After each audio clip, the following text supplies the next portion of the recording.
Reach review time with Imperial, and today's review would be Hijack, Season 1, Episode 7, the season finale. Subscribe to the channel, like the video, let's get into it. So this is pretty much a wrap up for the season. It's definitely will be a part 2. I said part 2, Season 2. The episode, in my last recap for Episode 6, because it's only 7 episodes for the series, I said that the co-pilot killed the pilot, and I was wrong. It was a passenger by the name of Amanda that was sitting, and she killed the pilot, and she took over. She had the same scenario. Her family was kidnapped, and she had to take over the plane. She was in the Navy, and she had to take over the plane. In order to take over the plane, if they gave her a call and said everything was good, she could land the plane. If they didn't give her reach out to her, then what would take place is she's supposed to crash the plane and her family would be straight. So they spent this episode, of course the passengers took over the terrorist group, and Sam jumped on the phone, pretty much talked her down. They did some recon, found out who her daughter was, and spoke to Amanda in a cockpit, and she allowed Sam to come up front. Meanwhile, Sam's son was at his house.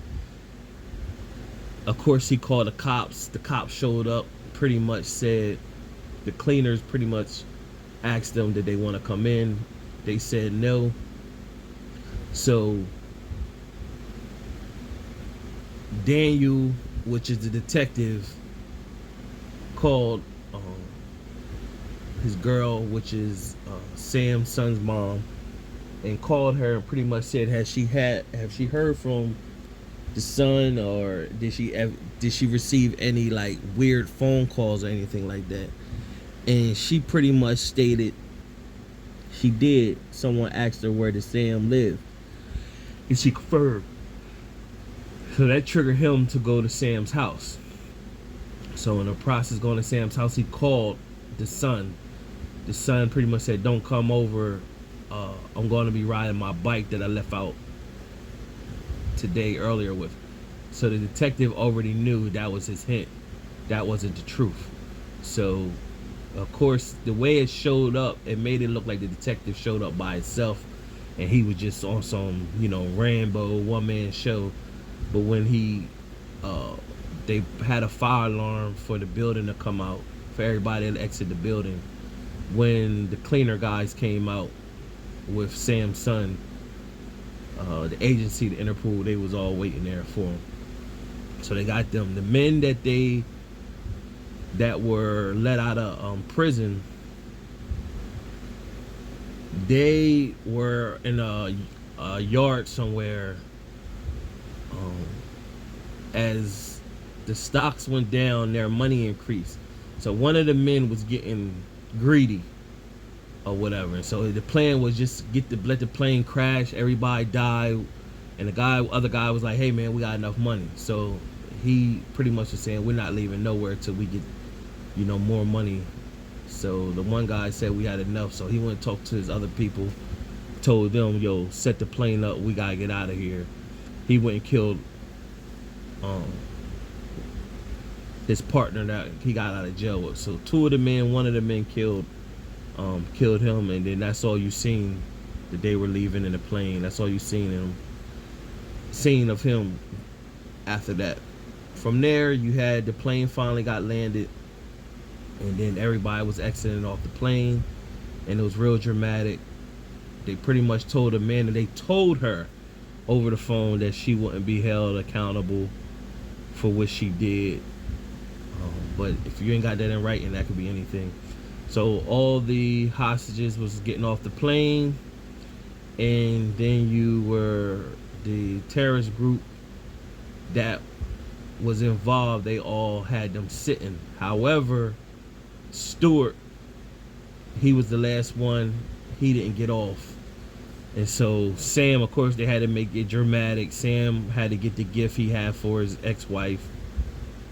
He went back to get the gift. Stuart closed the door while the whole agency is outside waiting with the guns.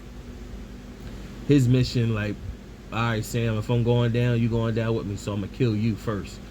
So Sam pretty much texted his ex-wife, told her he was sorry. Then he texted her again and said, call me.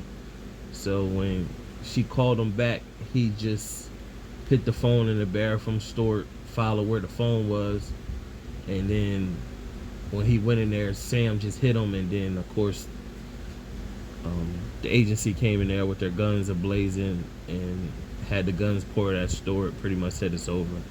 And it went off like that. So the cliffhanger is the other man that was exit out of prison is free with money. He leaving on a plane. So now you gotta do a lot of debriefing, talking to a bunch of different people. I believe there's what we have been seeing in this whole series is that there are contingency plans on top of contingency plans, and that's the creativeness of the series. So I believe there's more people involved. I always felt as though Alec, I forgot that he was involved. That's the one who brought the guns on that Sam helped get on the plane at the episode 1.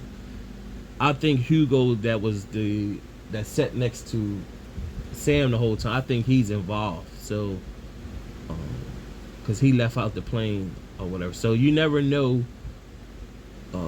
who's involved. Then you had the mom, I don't remember her name, that had the husband that was the doctor and with the kids. She always looked at the husband like funny, like something going on.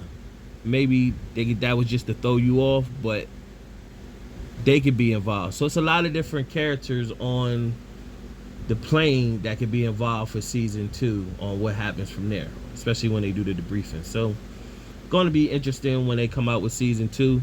I'm pretty sure season 2 will probably, well, most Apple series don't go. I recapped another Apple series. It was only 6 episodes, so maybe they don't do 10 episodes on Apple TV Plus series. Nevertheless, subscribe to the channel, like the video, check out the Hijack series if you get the opportunity. It's worth a watch. Till next time.